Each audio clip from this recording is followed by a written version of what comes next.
Bonjour à tous, je suis Thomas Auguet, consultant BI chez Cross à Genève. Bienvenue dans cette deuxième vidéo d'expertise sur l'outil ClickSense.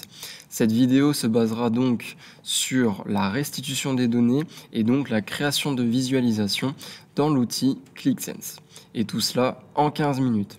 Allez, c'est parti!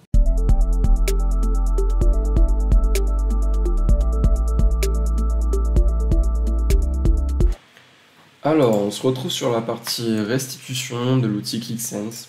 Je suis sur l'application qui a été créée pour l'intégration des données, qui fait référence à une précédente vidéo. Donc, j'ai déjà mes données en mémoire. Je peux commencer tout de suite à créer les graphiques pour mon dashboard. Premièrement, je vais mettre en place un KPI me montrant le chiffre d'affaires global sur mes ventes, CA. J'en crée une mesure principale qui va pouvoir être réutilisée dans d'autres graphiques, notamment un graphique de type carte qui va me montrer le chiffre d'affaires, mais cette fois-ci par territoire, en créant une couche de zone juste ici, et en choisissant le territoire Sales Territory Country, juste ici.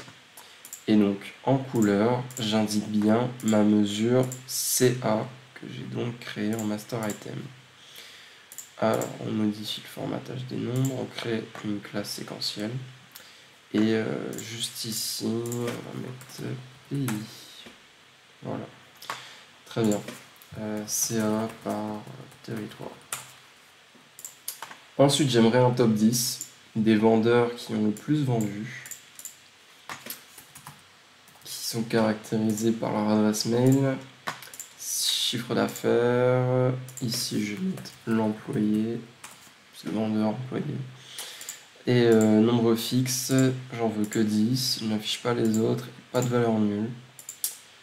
Et au niveau de l'aspect, on met en horizontal, pas de mini graphique, étiquette de valeur, et la couleur par mesure. Ok, ça c'est mon top 10 employés. Voilà. CA, ici le formatage des nombres, on le modifie. Hop. Très bien. Ensuite, j'aimerais le chiffre d'affaires par produit. Chiffre d'affaires par produit. Très bien.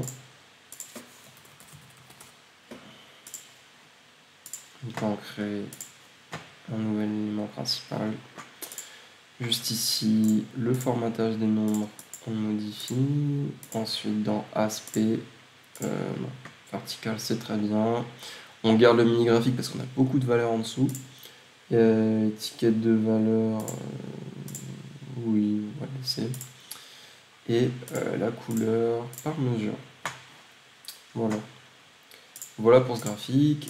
Je vais créer une autre feuille pour avoir plus de place.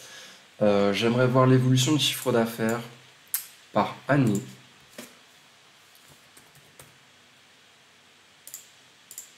Et donc, comme ceci, CA par année. C'est l'évolution du CA par année. Hop.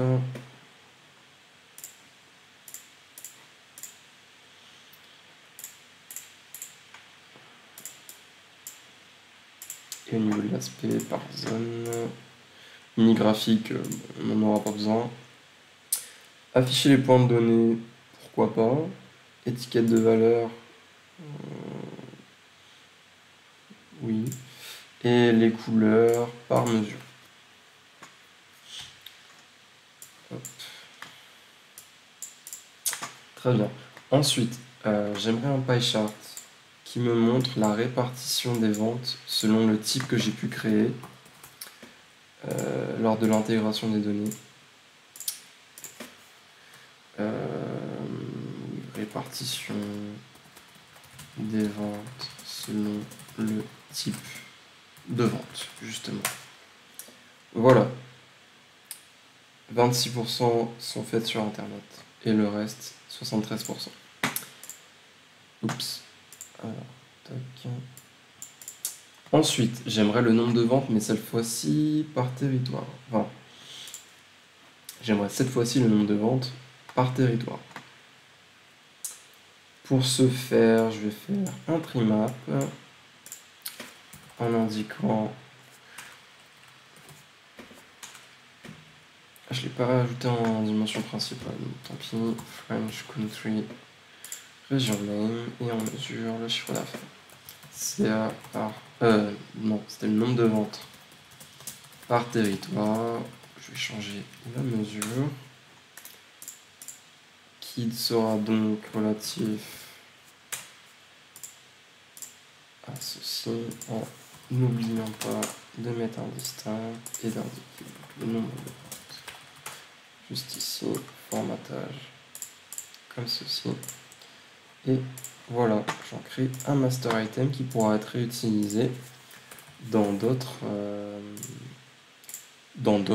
feuilles, d'autres graphiques.